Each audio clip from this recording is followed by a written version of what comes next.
교육위원회와 보건복지위원회가 공동으로 의대 교육 점검 청문회를 열었습니다. 의대 증원 배정위원회 심사가 졸속이었다는 지적과 의료계 반발이 과다한 의견이 나왔습니다. 민주당이 제3자 추천 해병대원 특검법을 수용할 수 있다며 여당에 23일까지 답해줄 것을 요청했습니다. 국민의힘은 제보공작 수사를 포함한 당내 의견을 수렴하는 등 필요한 절차를 진행하겠다고 답했습니다. 윤석열 대통령이 노란봉투법과 전 국민에 25만 원을 지원하는 민생지원금법에 대한 제2요구안을 제거했습니다. 또 야당이 장남의 마약류 사용 의혹을 제기하며 사퇴를 요구했던 류상임 과기부 장관을 임명했습니다. 여론의 심장을 저격하고 민심의 흐름을 날카롭게 꿰뚫어보는 여심 저격. 대통령실이 세대 간 형평성과 지속 가능성에 방점을 둔 국민연금 개혁안을 발표할 예정인 가운데 세대별 보험료율 차등 인상이 연금 개혁의 묘수가 될 수 있을지 살펴봅니다.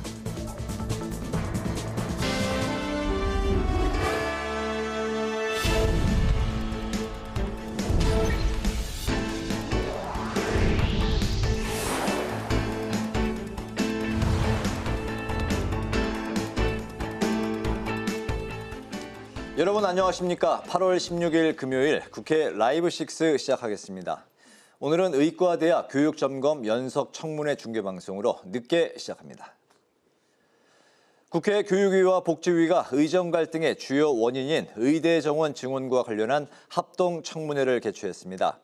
청문회에서는 대학별 증원 규모를 결정했던 의대 정원 배정심사위원회의 회의록 제출 여부가 쟁점이 됐습니다. 지역 의료가 무너지고 있는 점을 보완해야 하는데 의대 정원 배분을 통해 해결하기엔 미흡하다는 지적도 나왔습니다. 김지수 기자입니다. 국회 교육위와 복지위가 공동 개최한 의과대학 교육점검 연석 청문회. 야당 의원들은 대학별 규모를 결정한 배정심사위원회의 회의록이 제출되지 않은 것을 지적했습니다. 특히 김영호 교육위원장은 회의록을 파기했다는 정부 측 답변을 강하게 비판했습니다. 배정심사위원 관련된 자료 요청은 우리 여야 간사님들께서 합의를 해주신 내용이고 또 장관님께서도 차관을 통해서 자료 제출을 성실히 하시겠다라고 답변을 주셨었잖아요. 하지만 여당은 회의록을 남길 법적 의무는 없다고 반박했습니다. 임의적인 기관에 제가 이야기로는 속규락고 회의록을 남길 의무는 없습니다. 배정위의 심사가 현장 실사 없이 졸속으로 진행된 점도 지적됐습니다. 100명이서 한 건지 저희도 알 수가 없는데 현장에 점검도 나가지 않고 그냥 그 책상 위에 앉아서 의대 증원을 배분할 때 지역별 의사 수의 격차가 제대로 고려되지 않았다는 점도 비판했습니다. 경기도, 경남, 전남, 경북은 전국 평균 대비 의사 수가 평균 이하인데도 불구하고 그 배정된 의대 정원은 극히 작습니다. 반면 여당 의원들은 정부의 의료 개혁에 힘을 실어야 한다며 현재 의료계의 반발이 지나치다고 지적했습니다. 지금 상황이 정책 집행의 가독이라 하여도 현장의 반발 그리고 부작용 이것은 좀 과도한 부분이 좀 있다. 하지만 여야 모두 정부의 대응이 미숙한 점에는 아쉬움을 드러냈습니다.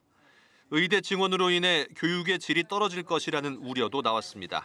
재원이 마련됐다고 바로 준비가 안 되지 않습니까? 강의실이 부족하면은 좀 넓혀야 될 것이고 채용한다고 바로 교수진이 와서 매우 반갑게 그 자리에 앉으시진 않습니다.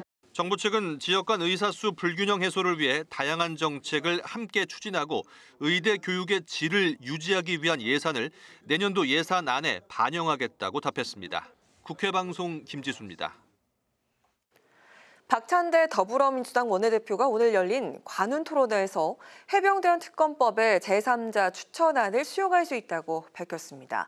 그러자 한동훈 국민의힘 대표는 제보 공작 의혹까지 수사 대상에 포함시키자는 당내외 의견을 반영해 필요한 절차를 진행하겠다고 밝혔습니다. 이승지 기자입니다. 박찬대 더불어민주당 대표 직무대행 겸 원내대표는 관훈클럽 초청 토론회에서 국가적 위기 극복을 위한 영수회담과 여야정 협의체에 대해 대통령실의 응답을 촉구했습니다. 윤 대통령이 거부권을 남용하지 말고 야당을 국정 파트너로 인정하며 대화에 적극 나설 때 문제가 풀릴 것이라고 강조했습니다. 정쟁 속에 영수회담이 가능하겠느냐는 지적도 있지만 민생은 민생대로 해결해야 한다며 회담에 대한 대통령의 결단이 필요하다고 강조했습니다. 박찬대 직무대행은 한동훈 국민의힘 대표가 언급한 제3자 추천안을 수용할 수 있다고 밝혔습니다. 박 직무대행은 해병대원 특검법은 진실과 정의를 바로 세우자는 것이지 정쟁을 하자는 것이 아니라고 강조했습니다.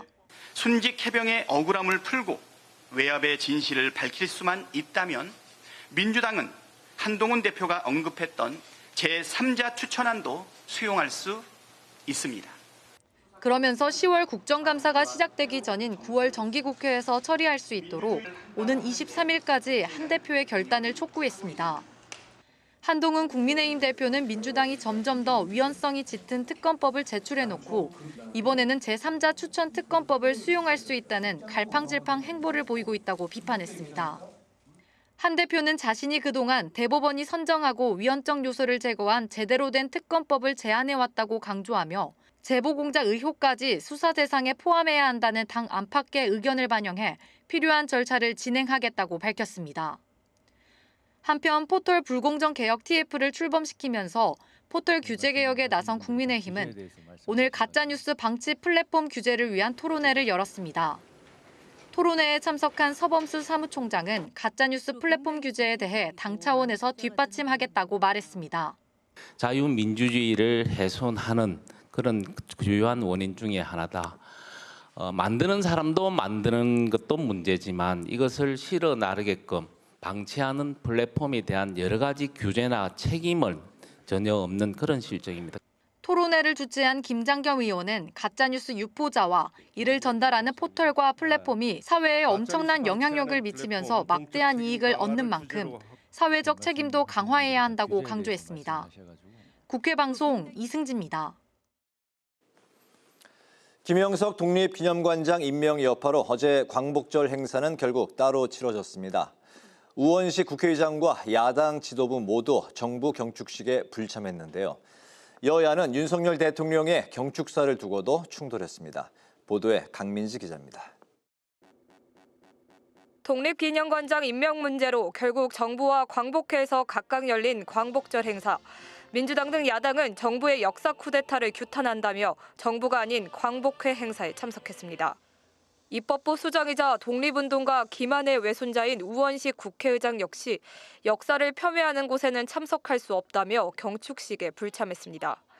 국회의장이 광복절 경축식에 불참한 건 사실상 처음입니다. 우 의장은 대신 독립유공자 묘역을 따로 참배하고 독립운동가 후손들을 초청해 오찬을 함께했습니다. 우원식 의장은 이번 광복절을 둘러싼 논란에 정부를 대신해 사과했습니다. 79주년 광복절에 큰 갈등이 있어서 매우 안타깝습니다. 하루속히 이 혼란함이 잘 정리돼서 독립선열과 그 유가족들이 다시는 상처받는 일이 없도록 저 또한 노력하겠습니다. 국민의힘은 누구보다 국민통합에 앞장서야 할 국회의장이 모두가 함께해야 하는 행사에 불참했다며 깊은 유감을 보였습니다. 야당 역시 갈등과 분열을 조장하는 정치적 선동만 하고 있다며 통합과 화합의 행보를 보여달라고 비판했습니다. 어제 경축식에서 발표된 윤 대통령의 경축사를 두고도 여야 공방이 이어지고 있습니다. 민주당은 일제 과거사가 하나도 담기지 않은 최악의 경축사였다며 광복절을 친일 부활절로 만들었다고 날을 세웠습니다. 어제 경축사에서도 너절한 남 탓과 책임 전가만 반복하며 국민을 우롱했습니다. 이쯤 되면 조선 총독부가 용산 대통령실로 부활한 것 아닙니까? 반면 국민의힘은 윤 대통령이 제시한 8.15 통일 독트린을 두고 통일 대한민국의 새로운 비전을 제시했다고 높이 평가했습니다. 한반도가 완전히 통일돼서 자유통일 민주국가가 되면 그게 진정한 광복이다라고 얘기를 했기 때문에 광복절에 이러한 대북 메시지를 낸 것으로 보고.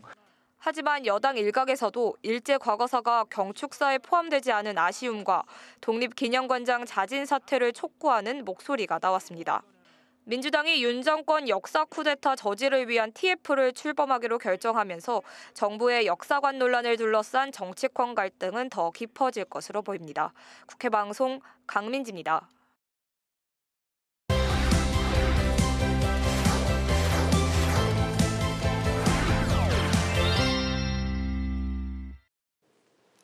네, 한 주간의 정치권 이슈를 콕콕 집어서 정리해드리는 순서 주간 이슈픽 코너입니다. 김동길 기자 나와 있습니다. 김 기자 어서 오십시오. 안녕하세요. 네, 첫 번째 이슈픽 살펴볼까요?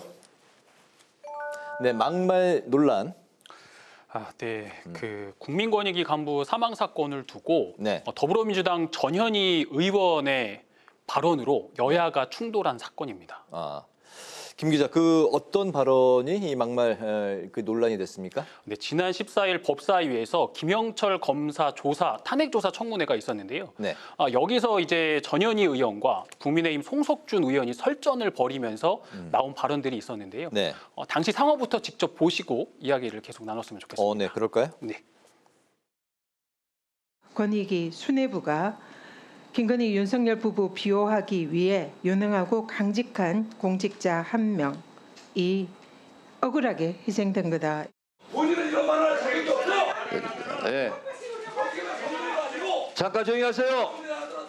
본인은 그런 말을 할 자격이 없습니다. 네, 일단 이 부분 짧게 이제 봤는데 논란이 된 발언 좀 어떤 부분일까요? 예. 지금 영상에서는 논란이 됐던 발언은 정청래 위원장의 발언에 좀 묻힌 것도 있었고 정례 이후에 이제 나온 발언들이 있었는데 그 전 의원의 그 말을 워딩을 그대로 옮기면 김건희, 윤석열이 국장을 죽인 거예요. 살인자입니다라는 발언을 합니다. 물론 저처럼 이렇게 차분하게 한 건 아니고 이제 고성 속에서 이 발언을 했는데 그랬겠죠. 이 발언이 이제 문제가 된 겁니다. 이를 두고 국민의힘이 이제 즉각 반발을 했는데요. 차마 입에 담을 수 없는 막말을 내뱉으면서 대한민국 국민과 대통령을 모독했다고 비판했습니다. 또 소속 의원 108명 전원 명의로 전현희 의원 제명 촉구 결의안을 바로 제출했습니다. 대통령실도요 이례적으로 비판 수위를 높였는데요.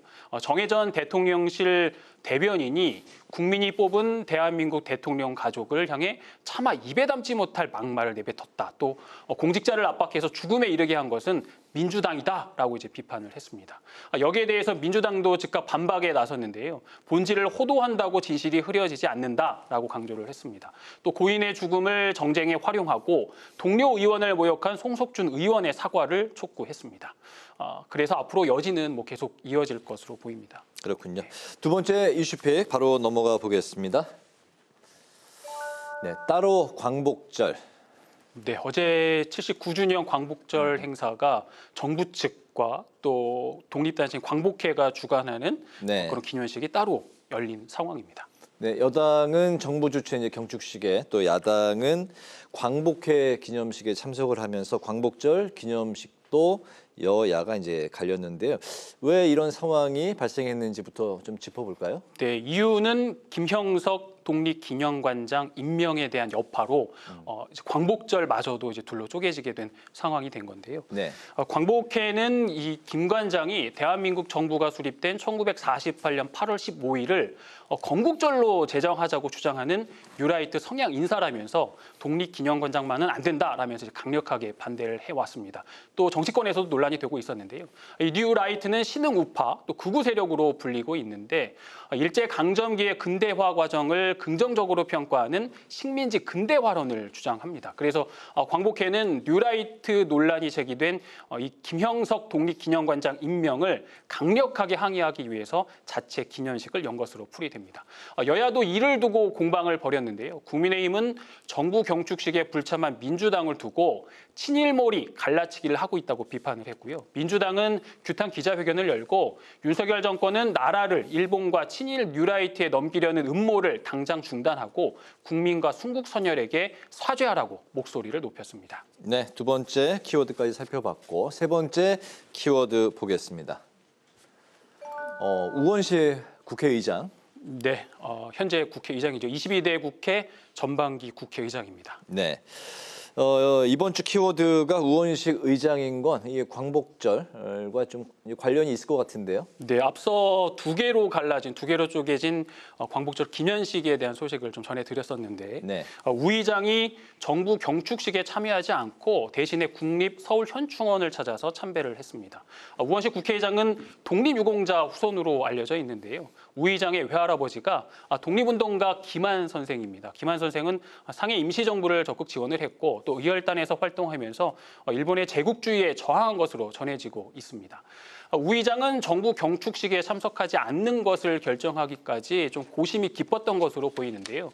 그 이유는 이제 기자들에게 입장문을 전달한 시각이 광복절 전날, 그러니까 14일 밤 11시가 넘은 시각이었습니다. 네. 우 의장은 입법부의 수장으로서 헌법 수호와 또 여야 간 중재, 독립운동가 후손으로서의 역사적 책무 사이에서 숙고 끝에 결정을 내렸다고 밝혔습니다. 또 국민 여러분께 송구하지만 광복회가 불참하는 광복절 경축식은 있을 수 없다. 독립운동을 왜곡하고 또 역사를 폄훼하는 광복절 경축식에는 참석하지 않겠다는 입장을 밝혔습니다. 우 의장도 이제 광복회와 입장을 같이 하고 있는데요. 앞서 우 의장은 김영석 독립기념관장 인선 논란에 대해서 인사권자인 대통령이 결자 해지해달라며 임명 철회를 촉구했습니다. 우 의장은 현충원 참배 후에는 국회 사랑제에서 조국 독립을 위해 헌신한 독립운동가 후손들을 초청해 오찬을 함께했고요. 오후에는 서울 용산역 광장에 있는 강제동원 노동자상에 헌화를 했습니다. 그렇군요. 주간 이슈픽 여기서 정리하겠습니다. 김동길 기자 수고 많았습니다.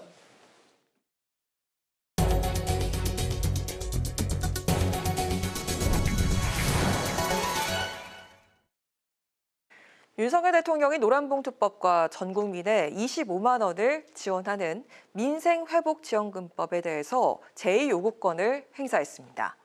정혜전 대통령실 대변인은 사회적 공감대가 없는 야당의 일방적 법안 강행 처리로 제2요구권을 행사할 수밖에 없는 현실이 개탄스럽다고 밝혔습니다. 윤 대통령은 야당이 위장 전입과 장남의 마약류 사용 의혹으로 사퇴를 요구한 유상임 과기부 장관 임명안도 제거했습니다.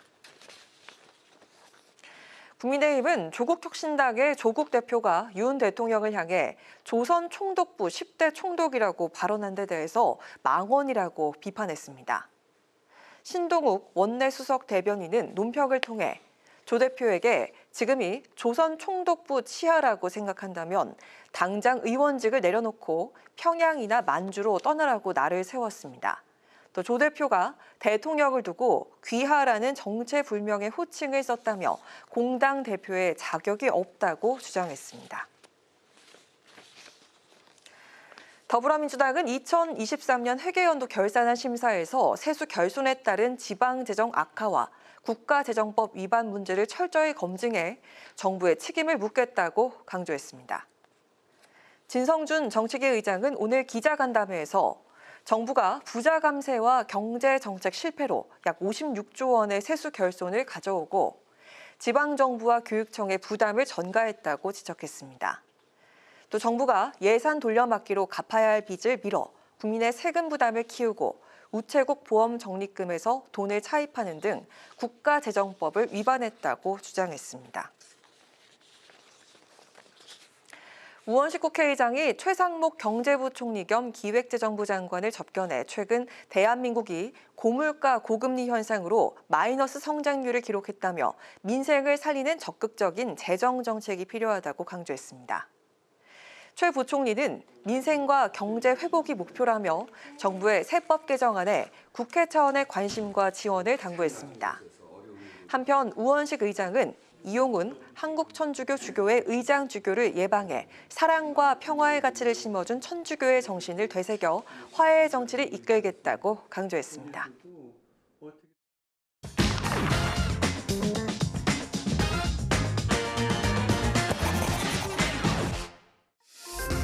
신동진의 정치노트, 오늘의 키워드는 8.15 통일 독트린입니다. 윤석열 대통령이 어제 열린 제79주년 광복절 경축식에서 통일 대한민국을 위한 비전과 추진 전략을 선언했습니다. 그러면서 자유통일을 위한 3가지의 과제를 제시했는데요. 첫째, 우리 국민의 자유가치관과 역량 배양.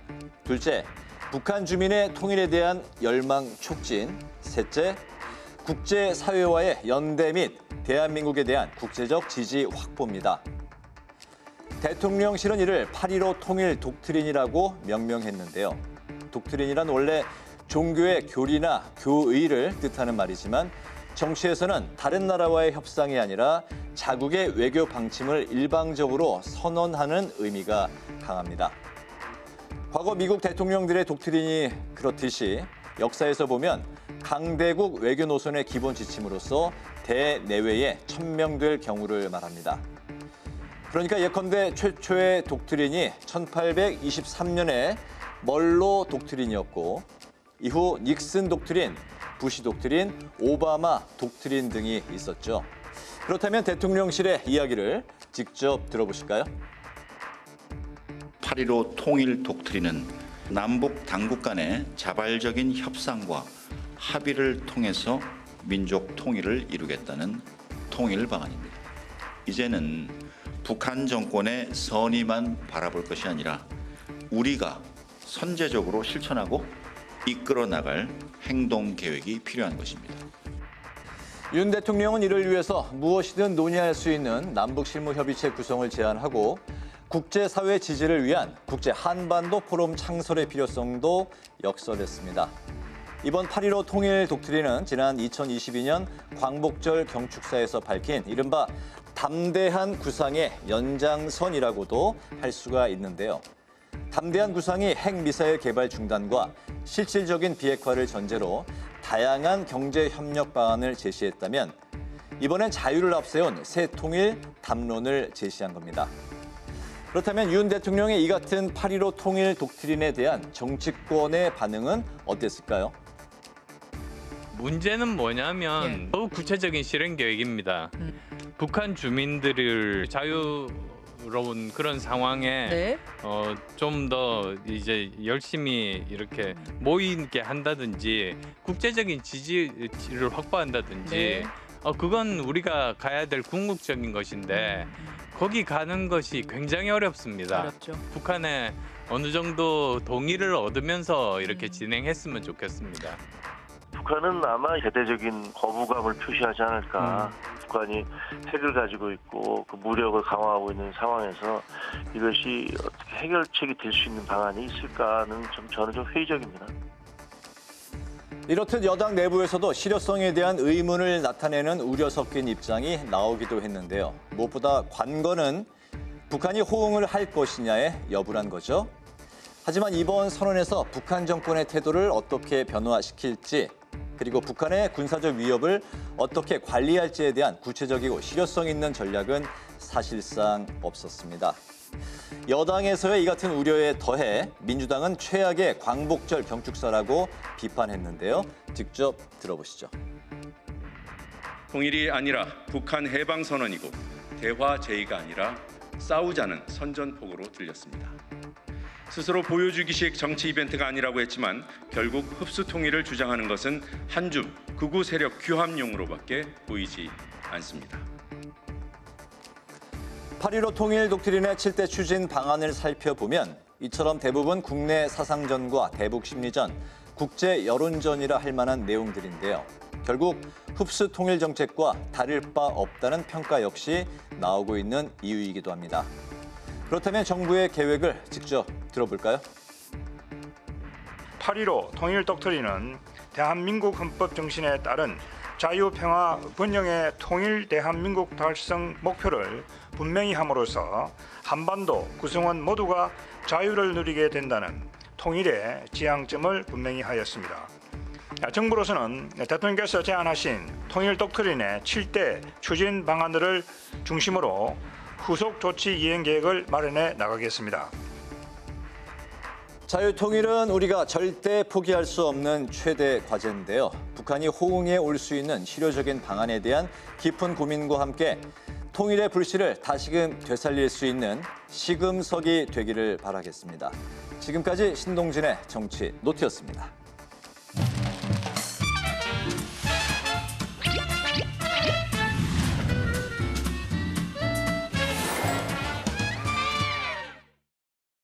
정치권 이슈와 정책 분석을 통해 여론의 심장을 저격하고 민심의 흐름을 날카롭게 꿰뚫어봅니다. 여심 저격, 장윤미 민주당 법무리 부위원장, 강전의 국민의힘 노동희 부위원장 두 분 모셨습니다. 반갑습니다. 안녕하세요. 네, 안녕하세요.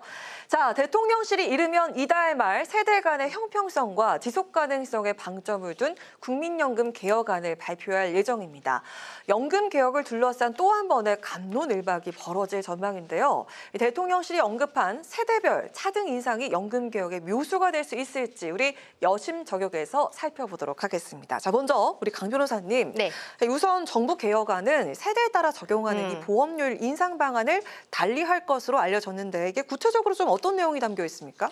일단은 말씀하신 것처럼 연금에 대한 개혁안을 아마도 이번 달 말 이 정도 해서 윤석열 대통령이 국정브리핑을 통해서 직접 국민들께 아마 설명을 하실 것 같은데요. 지금 언론을 통해서 보도되어 있는 것은 완벽한 안은 아니고 일단 대통령실에서 이러한 안을 제안을 한 뒤에 21대 국회도 많이들 기억하시겠지만 연금 개혁을 위해서 여야 간에 마지막까지 협상을 했었던 부분들이 있었거든요.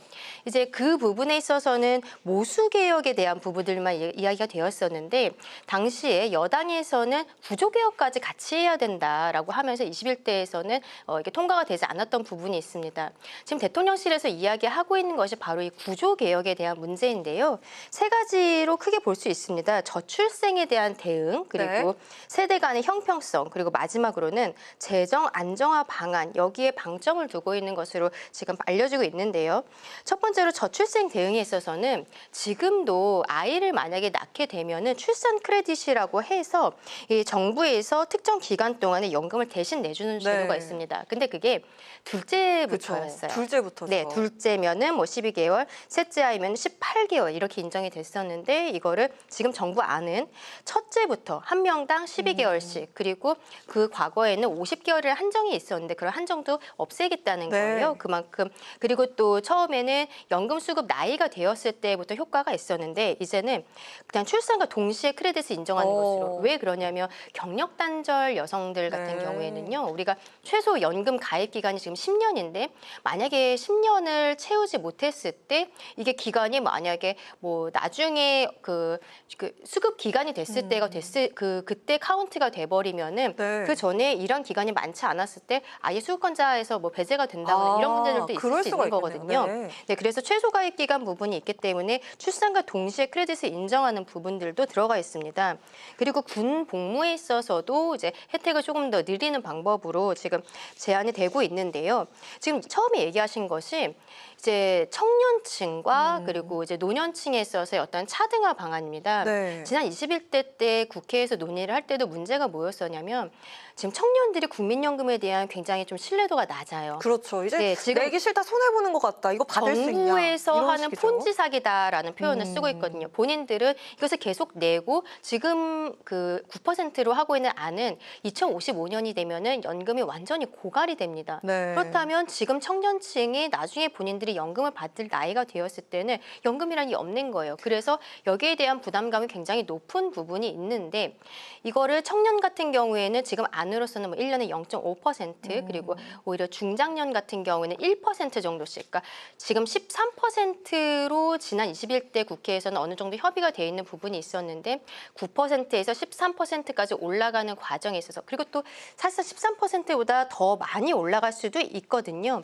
이런 부분에 있어서 청년층과 장년층이 매년 올라가는 비율을 조금씩 다르게 하는 부분들. 그리고 마지막으로는 그 자동 재정 안정화 장치라고 해서 어떠한 지금 당시에 그 기금이 고갈될 상황이 됐을 때는 자동으로 납부액을 올리고 수급액을 줄이는 장치를 만들겠다라고도 이야기를 하고 있습니다. 근데 말씀드린 것처럼 지금 나오고 있는 내용은 그 대통령실에서 가지고 있는 안이고 여기에 대해서는 여야가 함께 이제 협의를 해야 되는 부분인데요.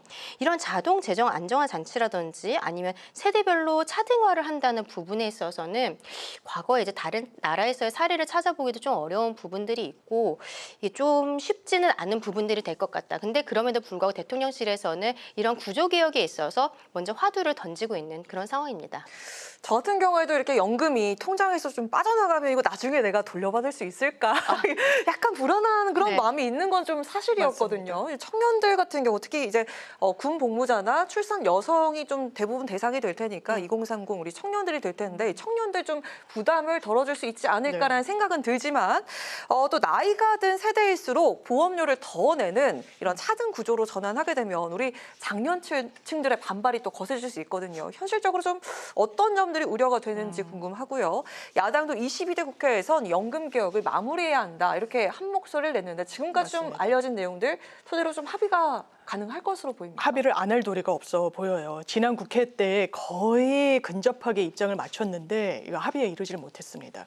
일단 국민연금 지금 이 상태로 방치하면 1년에 적자가 50조. 50조요? 하루로 환산하면 1,100억 원에서 1,300억 원이에요. 이게 미래 세대에 고스란히 이 부담으로 작용할 수밖에 없습니다. 어떻게 손질을 해야 되는데 지난 국회 때는 이른바 모수개혁이라고 해서 더 내고 덜 받자라는 거였어요. 그러면 지금 소득 대비 9% 내는 거를 13%대로 올리자. 그리고 덜 받는 걸로 합의하자라고 하는데 그 1%가 좀 입장차가 좁혀지지 않았던 것이거든요. 네. 그런데 그렇게 하더라도 정부 입장에서는 이 고갈되는 시점이 한 7년에서 8년, 10년 안쪽으로 더 유예될 뿐이라서 근본적인 해결책이 될 수 없다라는 겁니다. 그래서 나온 게 구조개혁이 필요하다는 거예요.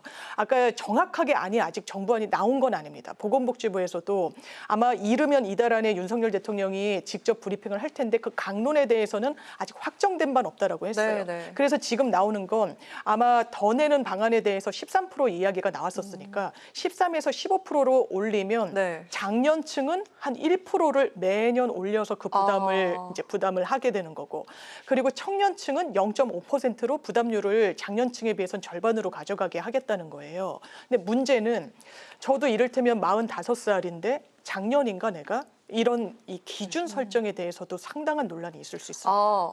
어느 세대부터 기준이 될 것인가 그리고 이게 문제가 될 수 있겠네요. 그게 합리적인 기준인가에 대해 따라서는 또 반발이 있을 수 있어요. 아까 강 변호사님이 짚어주셨지만 이거는 이런 세제에는 전 세계에 좀 유례가 없거든요.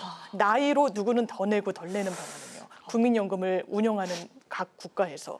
그리고 또 하나 놓치고 있는 건 그렇다면 나이에 따른 게 이게 과연 합리적이냐. 왜냐하면 계층의 차이가 있는 거예요. 이를테면 50대 비정규직 노동자와 20, 30대 정규직 노동자는 급여 상태와 어떤 안정성이 상당히 차이가 있는데 작년이란 이유로 나이가 많다는 이유로 이 수급 연령이 더 빨리 도래한다는 이유로 더 많이 내라는 소리거든요. 그러면 이 부분에 대한 어떤 대안은 있느냐. 이런 게 한계로 지금 지적되고 있고 다만 국회에서도 대단히 시급하다는 건 인지하고 있는 것 같습니다. 이 민주당 박주민 의원이 지금 보건복지위원장이에요. 이 관련 상임위에서도 일단 정부는 제발 안을 내달라. 그러면 욕은 국회가 먹겠다. 이렇게까지 이야기를 했거든요. 그러니까 강론에 대해서는 더는 지체할 수 없지만 오히려 또 전문가들은 제가 지금 말씀드린 그런 부분 때문에 오히려 연금개혁이 더 지체될 수도 있다. 어떤 반발 때문에. 그래서 이런 또 묘수가 될지 악수가 될지는 지켜봐야 되는 상황인 것 같습니다. 네, 이 중장년층 취약계층의 경우에는 국민연금 납부가 상당한 부담이 될 수 있겠다는 생각이 드는데 이들의 그 노후 생계를 위해서 뭐 또 다른 대안이 나와야 하지 않을까 이런 생각이 듭니다. 이게 좀 다소 비효율적으로도 보일 수 있을 것 같은데 어떤 보완책이 나오면 좋을까요? 네, 일단 그리고 지금 장 변호사님 얘기해 주신 것 중에서 이러한 세대별로 만약에 비율을 뭐 젊은 세대는 0.5%포인트씩 인상하고 그리고 장년 세대는 1%포인트씩 인상한다고 했을 때 그러면은 4050 정도 그리고 대한민국의 허리에 있는 이 세대가 어떤 그 부담률이 가장 높아질 수 있는 것으로 보이거든요. 근데 4050 세대 같은 경우는 또 민주당의 굉장히 핵심 지지층이기 때문에 그런 부분에 있어서도 아마 민주당에서 그 부분에서 협의하는 과정이 좀 지난할 수도 있을 것 같다라고 말씀을 드리고 싶고 이번에 그 윤석열 대통령의 임기 기간 동안에 현재는 기초연금이 30만 원입니다. 30만 원을 그 윤 대통령 임기 안에 40만 원으로 인상을 하겠다라고는 이야기하고 있는데 이러한 것들도 실질적으로 어떤 노인의 빈곤율이라든지 이런 것들을 해결하는 데 있어서의 근본적인 처방이 되긴 좀 어려운 부분들이 있거든요. 그래서 저는 사실 개인적으로 생각하는 것은 어떤 정년을 조금 더 늘리는 문제 그리고 노인 일자리에 있어서 더 확대하는 문제를 함께 봐야 되지 않을까라고 생각을 해요. 네. 이게 연금이라는 것을 조금 더 나이가 들 때까지 내고 이런 것들이 있으면 수입이 늘어나기 때문에 고갈되는 시점도 늦출 수밖에 없는 상황이잖아요. 네. 고갈된다는 거는 결국에는 어쩔 수 없는 상황이기는 한데 여기에 있어서 우리가 지금 가동 연한이 있는 사람들, 지금 일용직 같은 경우 65세로 지금 보고 있습니다. 근데 대부분의 회사 같은 경우에는요, 아직 우리나라의 정년은 60세 정도에 불과하거든요. 네. 근데 요즘에 60세라는 것은 한 20년, 우리 어릴 때 20년, 30년 전에 60세와는 굉장히 다르고, 저의 개인적인 느낌은 한 70세, 지금의 70세 정도가 옛날에 60세 정도의 느낌이 아닐까? 60세 분들도 한창 지금 일할 수 있다, 건강도 좋다라고 하시거든요. 그런데 실질적으로 이분들이 정년 이후에 어떠한 일을 하기가 어렵고 그리고 그 이후에 연금 수급권자가 되었을 때 이런 부분들에 대해 구체적으로 봤을 때는 저는 노인 일자리 문제에 있어서 그리고 또 저출생이라는 것도 연결이 되어 있어요. 이제 더 이상 일할 사람들이 많이 태어나지 않는다는 거. 여기에 있어서 뭐 AI나 로봇이 대체한다 아니면 이민자들을 받는다 이러한 이야기들도 있지만 지금으로서는 저는 정년을 연장하는 부분은 조금 더 고민해 봐야 되지 않나 그런 생각을 합니다. 지금 대한민국이 65세 이상의 인구가 한 1,000만 명 정도가 돼요. 20% 상당히 많습니다. 정도이기 때문에 유행 기준으로 봤을 때는 초고령화 사회에 지금 진입하고 있는 단계거든요. 그래서 이 부분에서도 우리가 전향적으로 좀 검토를 해야 되지 않을까. 특히 이 연금에 있어서의 기금 고갈 문제에 대해서 검토를 할 때 좀 같이 했으면 좋겠다라는 생각입니다. 뭐 노화 연구로도 유명한 저명한 전문가들도 의사들도 뭐 생물학적으로 대한민국 인구 74세 이상이 이제 노년층이 돼야 한다 이런 얘기도 있긴 하더라고요. 일단은 정년 연장과 노인 일자리 확대를 언급하셨습니다. 어떻게 생각하세요? 네, 저도 근본적인 대책이 될 수 있다고 생각하는데 일단 우리나라 노인 빈곤율이 상당히 높습니다. 그리고 양극화가 상당히 심하단 말이에요. 그러면 이 부분 그대로 설계대로 도입이 됐다고 했을 때 장년층이 정부에서 시뮬레이션 한 대로 돈을 다 지급할 여력이 될 것인가가 물음표라는 거예요. 그렇다면 이분들 같은 경우에는 본인이 내지도 못하고 노인층이 됐을 때 이제 수급에서도 제외가 되게 되면 오히려 다른 재원이 필요하다는 겁니다. 기초연금 대상자가 될 수 있고 생계급여의 또 수혜자인 필요가 있으니까 이런 부분과 관련한 재원이 더 투입이 될 수도 있는 거다. 그러니까 연령으로 이걸 기준으로 해서 나눈다면 이게 상당히 지금에 대한 어떤 구조개혁의 어떤 선순환을 가져올 수 있을 것이냐가 상당히 또 의문이 되는 부분이 있어서 이 부분과 관련해서는 이를테면 뭐 모수개혁만으로도 더 부족하겠지만 더 내고 덜 내는 거에는 청년층, 장년층의 구분이 사실은 필요도 없을 정도로 지금 재정이 상당히 악화돼 있거든요. 거의 2054년이 되면 완전히 그냥 영원이 된다라는 거예요. 그러면 낸 사람들은 이걸 전혀 한 푼도 못 돌려받는 상황은 어쨌든 막아야 되는 겁니다. 그러니까 국민연금에서도 더 어쨌든 수익이 높은 상품에 투자하겠다 뭐 여러 방안을 강구하지만 이미 너무 손실이 큰 상황이라서 그리고 어쨌든 세계 경제의 어떤 변동성과 연동이 돼 있다 보니까 이걸 구조적으로 안정적으로 가져가는 건 이거는 뭐 정치 여러 변수를 정치권에 헤아릴 수밖에 없겠지만 이건 국민들한테 솔직히 더 내셔야 된다. 청년층, 장년층 상관없이. 그리고 조금 받을 수밖에 없다는 또 이해를 구하는 숙제도 눈앞에 있는 것 같습니다. 알겠습니다. 자, 이렇게 저출산 고령화 시대 연금 개혁은 선택이 아니라 좀 절박한 과제가 된 것 같다 이런 생각이 드는데요. 윤 대통령도 임기 중에는 반드시 연금 개혁을 하겠다 이렇게 약속을 했습니다. 더 이상 미룰 수 없는 국가의 생존 과제인 만큼 여야가 함께 합심을 해서 논의를 통해 세대를 아우르고 또 재정 고갈을 늦추는 그런 방안을 찾을 수 있길 바라겠습니다. 자, 이어서 오늘 정치 현안도 살펴보도록 하겠습니다. 어제가 광복절이었습니다. 윤 대통령의 광복절 경축사를 놓고 정치권의 공방이 거센 상황인데요. 야당 측에선 일본의 과거사를 언급하지 않고 친일 감싸기에 급급했다 이렇게 비판을 했습니다. 하지만 국민의힘은 새로운 통일 비전이 담겼다. 자, 이렇게 얘기를 했는데 두 분께서 어떻게 보셨는지 먼저 우리 장 변호사님 이야기 들어볼까요? 굉장히 좀 아쉬웠죠. 광복절은 일본 제국주의로부터 우리가 주권을 회복한 날입니다. 일본이 그렇다면 정확하게 과거사에 대해서 사과하고 있지 않잖아요.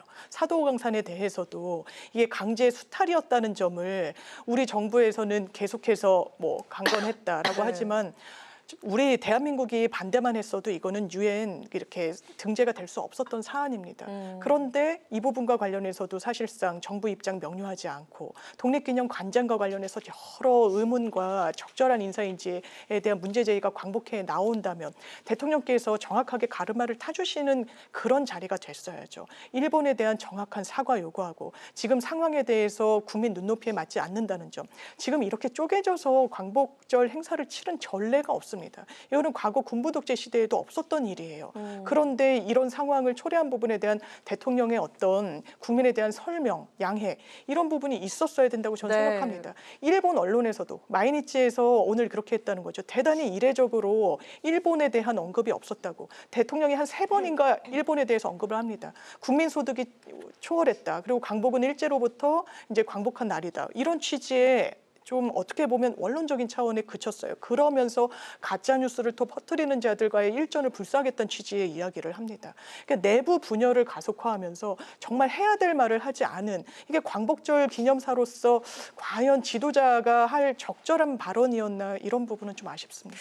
박찬대 원내대표는 뭐 조선 총독부까지 언급을 하면서 강하게 비판을 했잖아요. 맞습니다. 그 광복절 그 기념식에 있어서 대통령께서 일본에 대해서 언급을 별로 안 하신 것은 사실이죠. 우리가 국민 소득이 작년 일본은 넘어섰다 이러한 이야기들을 하셨는데 지금 대통령실에서 이야기하는 것은 그것입니다. 과거에 우리가 일제 강점기에는 독립운동을 하는 상황이었었고 하지만 이제는 우리가 일본은 넘어서고 있다. 이것이 진정한 그 길이라고 할 수 있다라는 이야기를 하고 그리고 그 이후의 상황을 봤을 때는 우리가 진정한 광복이라는 것은 남북 통일에 있어서의 부분이고 어제 이야기하신 부분들이 북한 주민들의 인권에 대한 이야기들을 많이 했습니다. 근데 먼저 이제 일본에 대한 이야기들이 별로 없었다라는 것에 있어서는 저는 개인적으로 조금 아쉬운 부분은 있어요. 여기에 있어서 대통령실의 해석이 들어오기 전에 사실상 국민들께서는 대통령께서 하시는 말씀 그거를 그대로 듣게 되는 것이거든요. 해석 전에 이미 그 안에서 대통령의 말씀 안에서 이게 우리가 다 그 길을 하고 있다라는 내용이 있었으면 좀 더 직관적으로 우리 국민들께 다가왔으면 어땠을까라는 생각을 합니다. 근데 그 이후에 진정한 광복으로서의 그 통일에 대한 청사진 이런 독트린을 이야기하신 부분은 저는 그 부분은 굉장히 좋았다라고 생각을 해요. 그리고 지금까지가 우리가 남북 관계에 있어서는 화해와 협력 이런 형태로 나가고 있었는데 그 주체라는 것이 우리 뭐 남쪽에서야 당연히 남한 정부이지만 북쪽은 김정은 세습 독재 정권이라고 할 수 있지 않겠습니까? 그동안에는 그 김정은 어떠한 그 체제와의 이렇게 대화가 있었다면은 어제 대통령께서 하신 말씀은 그 북한 주민들이 스스로 이 부분을 알 수 있도록 우리 남한에 대해서 알 수 있도록 노력하겠다. 그들에게 정보를 제공할 수 있도록 하겠다. 사실상 그 북한에서는 가장 싫은 부분이 바로 그것입니다. 그래서 지금 민주당에서는 이게 뭐 지금 흡수통일 얘기하는 것이냐 북한에서 이 안을 뭐 받아들이겠느냐라고 이야기하셨지만 저는 결과적으로 평화통일을 가는 과정에 있어서는 북한 주민들과 우리가 더 가까워지는 부분들은 분명히 필요하다고 생각하고 거기에 대한 선언으로서는 어제 굉장히 좋았다. 그렇게 생각합니다. 네. 자, 그 민주당 이야기도 좀 해볼까 하는데요. 이틀 전에 그 민주당 전현희 의원이 국회 청문회에서 국민권익위원회 간부 사망 사건을 언급한 내용이 논란이 됐습니다. 국민의힘은 전 의원의 그 해명 촉구 결의안을 제출했고요. 민주당 측에서는 우리 전 의원과 설전을 벌인 국민의힘 송석준 의원의 제명 추진으로 맞불을 놨습니다. 자, 이번 사태를 좀 어떻게 봐야 할지 이번엔 강 변호사님 먼저 말씀 들어볼까요? 전현희 의원의 그 부적절한 발언은 저는 다분히 의도된 것이다라고 생각을 합니다. 왜냐하면 어저께 그 청문회 자리가 검찰 탄핵과 관련한 청문회 자리였단 말이죠. 그런데 거기에서 국민권익위원회 국장께서 이제 유명을 달리하신 부분에 대한 이야기를 하면서 김건희가 살인자다 이렇게 직접적인 워딩으로서 나간 부분 굉장히 저는 부적절했다고 생각을 하는데 지금 민주당이 전당대회 과정입니다. 이제 18일에 모두 마무리가 되는데 전현희 의원이 지금 6등 정도를 하고 있어요. 그렇죠. 예, 이현주 의원과 0.02%포인트 차이가 나더라고요. 5등이 지금 이현주 의원인데 5명 중에서 여성 1명이 들어가야 됩니다. 그런데 지금 이현주 의원이 그대로 5등을 하게 되면은 전현희 의원은 0.02% 차이인데 현재로서는 들어갈 수가 없는 부분이 있는 것이죠. 그리고 지금 민주당에서 전당대회 뭐 당연히 당대표는 이재명 대표가 연임을 할 것으로 예상이 되지만 최고위원 선거에 있어서 다들 어떠한 이재명 대표를 찬양하는 정말 일극체제로서 아버지로서 보이는 이런 것들을 본인 홍보수단으로서 하고 있잖아요. 근데 사실상은 지금 정봉주 의원이 약간 다른 모습을 보이고 있지만 다른 분들은 비슷비슷한 모습들을 보이고 있습니다. 근데 그 전에 지금 3등 정도 하고 있는 김병주 의원이 있어요. 김병주 의원이 최근에 국회에서 국민의힘에 대해서 정신 나간 국민의힘 의원들이다 이런 표현을 써서 굉장히 그때도 논란이 됐었거든요. 근데 이게 민주당의 그 강성 지지층들이 봤을 때는 좀 속 시원하다라는 반응도 있었던 게 사실이에요. 지금 어제 전현희 의원의 발언에 대해서도 강성 지지층들은 그렇게 이야기를 하고 있습니다. 근데 민주당의 전당대회 과정을 보면 이재명 대표가 90% 넘는 뭐 득표율을 올리고 있는데 실상 투표율 자체는 권리당원의 30% 정도밖에 지금 참여를 안 하고 있어요. 70%는 지금 이 부분에 있어서 그다지 참여하고 싶지도 않은 전당대회다라고 생각하고 있는 것이죠. 그렇다면은 0.02% 차이로 당락이 결정될 수 있는 전현희 의원의 입장에서는 강한 표현, 그리고 강한 표현을 했기 때문에 김병주 의원이 지금 또 인지도가 올라간 부분들이 있기 때문에 그러한 것을 모토 삼아서 어저께 일부러 그렇게 이야기를 했던 것이 아닌가. 박찬대 원내대표는 오히려 오늘 그 전현희 의원의 발언에 대해서 좀 사과의 유감의 표명을 했거든요. 근데 당사자는 지금까지 전혀 그렇지 않고 오히려 지금 이 모습이 본인의 운명인 것 같다라고 SNS에 글을 쓰고 있는 상황입니다. 이러한 부분들이 참 안타깝고 아무리 그 지금 정치판이고 그리고 전당대회 과정이라고 해도 그러한 형태의 직접적인 워딩들을 하는 것은 국민들께서 이제 찍어주신 배지의 무게를 전혀 느끼지 못하는 모습이 아닌가라고 생각을 합니다. 네, 민주당 전당대회 이틀 남았네요. 이번 주 일요일인데 맞습니다. 이게 막판 변수가 좀 될 수 있을까? 이것도 궁금하고 이 일에 대해 좀 어떻게 생각하시는지 들어볼까요? 전현희 의원이 지금 전당대회를 통해서 민주당 지도부 입성을 하겠다라고 하고 지금 턱걸이가 되느냐 아니냐 이런 국면에 있는 건 맞죠. 그렇기 때문에 정치인으로서 정치적인 의도가 없었다고 저도 생각하지는 않습니다. 그렇지만 과연 거기에 머물러 있는지 저도 김건희 여사를 향한 그런 발언은 조금 과도한 측면이 있다고 생각해요. 그런데 그것을 넘어서 잃어버려서는 안 되는 문제의식이 분명히 있다고 생각합니다. 전현희 의원은 직전에 국민권익위원장이었어요. 그 돌아가신 국장님과 뭐 개인적인 친분이 있었다 없었다 뭐 이런 이야기도 나오고 있는데 권익위가 어떻게 했습니까? 김건희 여사 300만 원짜리 명품백 수수했을 때 괜찮다고 그랬습니다. 이걸 검찰에 넘기거나 이첩하거나 이런 조치조차 취하지 않았습니다. 지금 돌아가신 분이 이거는 권익위에서는 강제 수사권이 없으니까 검찰로 넘기는 게 온당하지 않겠느냐 뭐 이런 입장을 내신 걸로 지금 알려져 있습니다. 그렇다면 그 이후에 시민들이 권익위를 어떻게 바라보게 됐습니까? 많은 사람들이 내가 공직자의 배우자인데 나도 100만 원짜리, 200만 원짜리 선물 받겠다. 문제 없다고 하지 않았느냐. 줄을 잇고 있습니다. 그리고 이 해당 분이 정말 안타깝게 돌아가시면서 이 권익위의 내부 분들이 게시판에 이렇게 올리고 있다고 합니다. 지금 이 부분과 관련해서 내가 비겁해서 침묵했는데 그런 침묵한 내가 상당히 부끄럽다고 이야기하고 있다는 거예요. 여기에 대해서 국민의힘 뭐라고 얘기하고 있습니까?